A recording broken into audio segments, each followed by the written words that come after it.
Selamat pagi dan salam sejahtera saudara yang terkasih dalam Tuhan Yesus Kristus. Tema renungan kita pagi ini berbagi kasih. Diambil dalam 2 Korintus pasal 8 ayat 1 sampai 24. Saudara yang terkasih dalam Tuhan, kata berbagi menurut Kamus Bahasa Indonesia adalah membagi sesuatu bersama. Kata yang sangat mudah diucapkan tetapi sulit dilakukan. Dalam 2 Korintus pasal 8 ayat 1 sampai 24, kita akan belajar dari dua kelompok jemaat. Yang pertama, jemaat-jemaat yang ada di Makedonia, dan yang kedua adalah jemaat yang ada di Korintus. Di ayat 1, Rasul Paulus memulai pembicaraan dengan mengatakan, "Saudara-saudara, kami hendak memberitahukan kepada kamu, jemaat di Korintus, tentang kasih karunia yang dianugerahkan kepada jemaat-jemaat di Makedonia."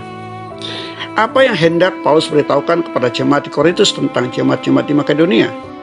Pertama, tentang keadaan mereka, yaitu mereka hidup dalam penderitaan. Kedua, mereka sangat miskin, ayat kedua. Dari dua keadaan ini, secara logika tidak akan mungkin dapat berbagi. Namun, Alkitab mencatat, meski menderita, sukacita mereka meluap. Meski miskin, kaya dalam kemurahan. Itu yang terjadi dengan jemaat-jemaat di Makedonia. Dalam keadaan tidak punya apa-apa, miskin dan menderita, justru mereka dapat berbagi. Paulus mengatakan mereka memberi menurut kemampuan mereka dan bahkan melampaui kemampuan mereka. Ayat yang ketiga. Ini hal yang luar biasa. Kalau yang punya atau berkelebihan itu wajar, tidak heran, atau sebaliknya sulit berbagi. Bagi Rasul Paulus, sebuah kesaksian yang luar biasa. Mereka memberi dengan kerelaan, ikhlas tanpa paksaan dan tanpa minta balasan. Ayat 4 mengatakan, dengan kerelaan sendiri mereka meminta dan mendesak kepada kami, supaya mereka juga beroleh kasih karunia untuk mengambil bagian dalam pelayanan kepada orang-orang kudus. Disinilah kerinduan mereka untuk berbagi. Mereka mendesak Paulus dan rasul yang lain untuk mengizinkan mereka mengambil bagian dalam pelayanan kasih kepada orang-orang kudus di Yerusalem. Berbagi bagi mereka bukan berbicara tentang untung rugi, tetapi tentang kasih. Paulus mengatakan mereka memberi lebih banyak daripada yang mereka harapkan. Mereka memberikan diri kepada Allah dan kepada Paulus dan rasul-rasul lainnya. Ayat yang kelima. Inilah keistimewaan jemaat-jemaat yang ada di Makedonia. Bagaimana dengan jemaat yang ada di Korintus? Mereka adalah jemaat yang memiliki kekayaan dalam segala sesuatu.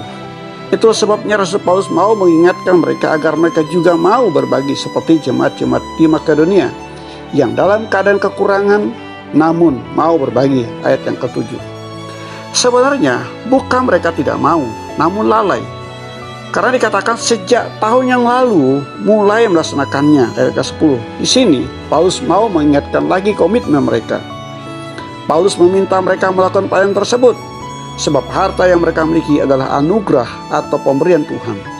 Dan jika kita bisa berbagi, itu semata-mata anugerah Tuhan. Paulus mengingatkan mereka yang telah mengenal kasih karunia dari Yesus Kristus. Ia yang kaya rela jadi miskin untuk menjadikan kita kaya. Ayat yang ke-9. Untuk membantu jemaat di Korintus, Paulus mengirim Titus supaya dapat menyelesaikan pelayanan kasih yang telah lama mereka rencanakan. Pengutusan Titus kepada jemaat di Korintus adalah untuk meneguhkan dan memperkuat bahwa apa yang dilakukan Paulus bukan untuk mencari keuntungan atau mencari nama, melainkan dengan tujuan agar nama Tuhan dimuliakan. Ayat 16 sampai ayat 24. Dari perikop ini ada beberapa hal yang dapat kita pelajari, baik dari kehidupan jemaat-jemaat di Makedonia maupun jemaat-jemaat yang di Korintus.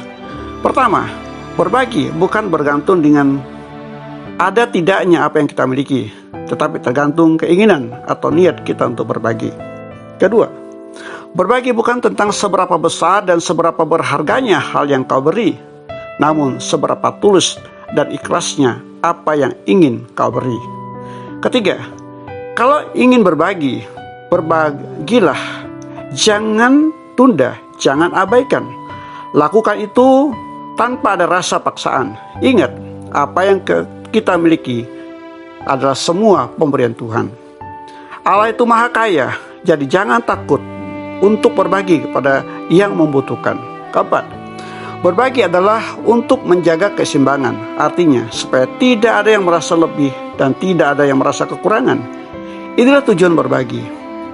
Dengan berbagi, kamu tak akan pernah kekurangan. Dan saat yang tepat untuk berbagi adalah saat kamu dalam kekurangan. Orang yang mengumpulkan banyak tidak berkelebihan, dan orang yang mengumpulkan sedikit tidak berkekurangan. 2 Korintus pasal 8 ayat 15. Mari berbagi tanpa memandang perbedaan. Selamat beraktivitas. Tuhan memberkati.